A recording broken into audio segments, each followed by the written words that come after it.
FGOTY, which is the Field Guide Association of Southern Africa, proudly presents the upcoming Safari Guide of the Year 2022. As you see, it was established in 2011, has been going for 11 years, and we're looking forward to the next one, which will be held in June of this year.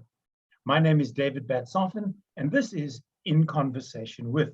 And today I'm chatting to one of the finalists. His name is Nico Brits, and he's representing Bushwise. Nico, how are you doing? Hi there, David. Thank you for having me. Only a pleasure. What's it like where you are today? It's rainy from this morning. It's only stopped raining now, but it's good for the bush. It's good for the bush. I just hope the rain is gone by June when we come up for Safari Guide of the Year. I don't want to be doing tracks and signs in the pouring rain, and I'm sure neither do you. It's good. It will make things interesting. It will indeed. Sure. The substrate will have changed dramatically between the time they go, what is this? And you go, it's a. That's going to be the time you want to go first and not last. Exactly. Nico, are you ready to take the, let me rephrase that. Everybody is going to know between now and June a bit about your professional background, what it is you've done, where you've done it, your qualifications, etc., why you're a finalist even. I decided in this chat just to try and find out a bit about the story behind the song, who Nico Brits is and what keeps him going. So are you ready to take the Safari Guide of the Year 2022 fun quiz? Yeah, let's do it. Okay, so first question. What is your favorite bush snack? Favorite bush snack's got to be chili bites. I know everyone, yeah, we go for biltong or dry balls, but chili bites got to be my favorite. Yeah, I hope you carry lots of water with you. That's all I can say. Always. Good. Pineapple on a pizza, yes or no? No. Oh, Nico, you are a man after my own heart. I've interviewed the other 4 finalists together with the CEO of FGOTY, and they all said yes, which is the incorrect answer as far as I'm concerned. So when I speak to the judges, I'm going to make sure that you get points for saying no to pizza, to pineapple on a pizza. That's awesome. If my best friend watches this, he will also be quite disappointed in me. Nothing to be disappointed about. Fruit does not belong on a pizza. The other one is kiwi, and I've seen that on a pizza. You don't do that. No. No, exactly. My thoughts exactly. Your favorite sighting while on foot or on a drive, and it doesn't necessarily have to be in South or even Southern Africa. Yeah, favorite's got to be, it's favorite and also a little bit scary at the same time. We had 2 male lions we were following from the morning, and there was a little bit of animosity between the 2. They ended up lying down, sleeping. We quickly went for lunch. Decided early afternoon, we're going back. We have to go see what's going to happen. Sat there the whole afternoon, and eventually late in the afternoon, sunset, they woke up and they went to have a drink, and we started following them with a spotlight.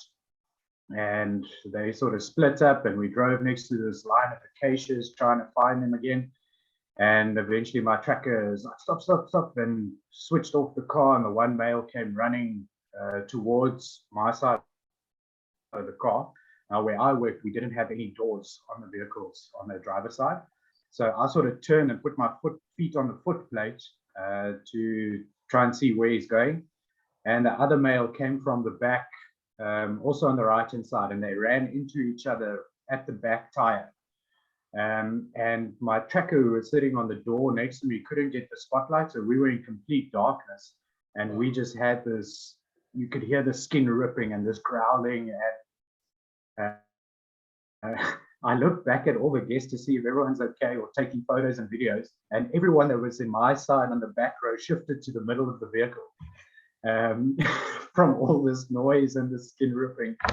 Now, remember, afterwards, I was just sitting there for, it was like 30 seconds of silence where we didn't know quite what to say. It happened so quickly, but they split up they rejoined in front of the car and they kept running next to each other, growling, and we just sat there. And I think that was my most memorable favorite sighting I've had. It's amazing. You talking about the timeline of this occurrence. Everybody thinks these things last for hours and hours, but in real time, if you'd hit a stopwatch when they started and stopped, it would have probably been less than 20 seconds. Oh, yes, for sure. No, I think that was 10, 15 seconds maximum. It was so brief. It felt long. Yeah, it does. Because of what was happening.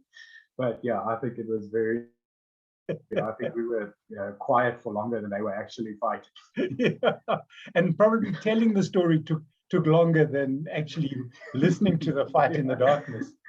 Exactly. Lions in the dark are scary. When you hear them vocalizing in the middle of the night or early hours of the morning, you think they're literally sitting next to you, and they're kilometers away. Kilometers away. It's intimidating. It is indeed, even for them. What color am I thinking of? Brown. No, wrong. What animal heads up your what animal heads up your list of animals that you've yet to see? It's got to be gorillas. If you asked me a couple of years ago, it would have been different, but I've had so many friends and colleagues go up to see the gorillas, and I think it's the whole being on foot, moving through the jungle, or you're not vehicle based. It's that sort of exploration that you're going on. And after all their stories and things they told me, I think that is something I would really love to go and do one day. Yeah, if you remember years ago, there was a presenter on South African television called Ruda Landman who did Carte Blanche, and she went up to do the gorillas. And if you watch the footage from that, when she turns to camera to do her piece to camera, she is sobbing. She was so overwhelmed with emotion, really and truly. And finally, what is the funniest question you've ever been asked by a guest? Ooh, okay. There's quite a few. You've got time. Share them all. It doesn't matter. It doesn't only have to be one. The one that sticks out for me is I won't go into nationalities or anything like that. But we were in this discussion. It was March, and it was one of these days in the Eastern Cape. It was like 42 degrees. It was hot. It was like these dry berg winds. And we were in this discussion about summer and winter and how cold it gets in winter. And I remember I was driving down this little embankment and my tracker just turned around because he saw some lion tracks.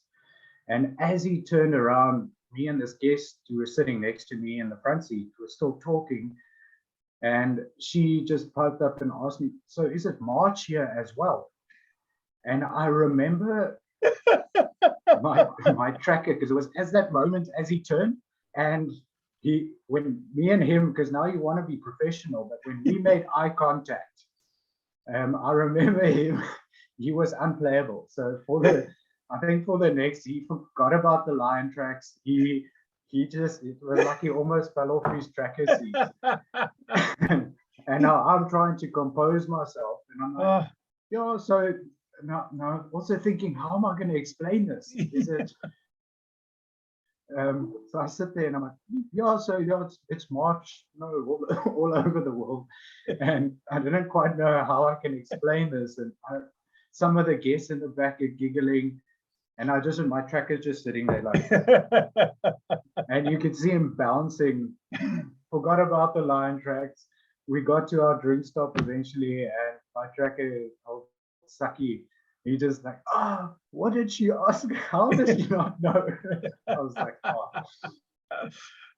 Nico. Yeah, and I think that one stood out for me. Yeah. Thank you for sharing. Thank you for sharing all the other answers. We now know a little bit more about Nico Brits. I wish you all the very, very best for Safari Guide of the Year 2022. I hope you find it not only an exciting experience, but a learning one as well, because you're with not only 4 other of the top guides of South Africa, but the judging panel is extraordinary this year. It really and truly is. So once again, wish you well, and look forward to seeing you in June. Oh, thank you very much, David, and thanks for having me. Yeah, also looking forward to meeting everyone and for the experience itself. So yeah, very excited.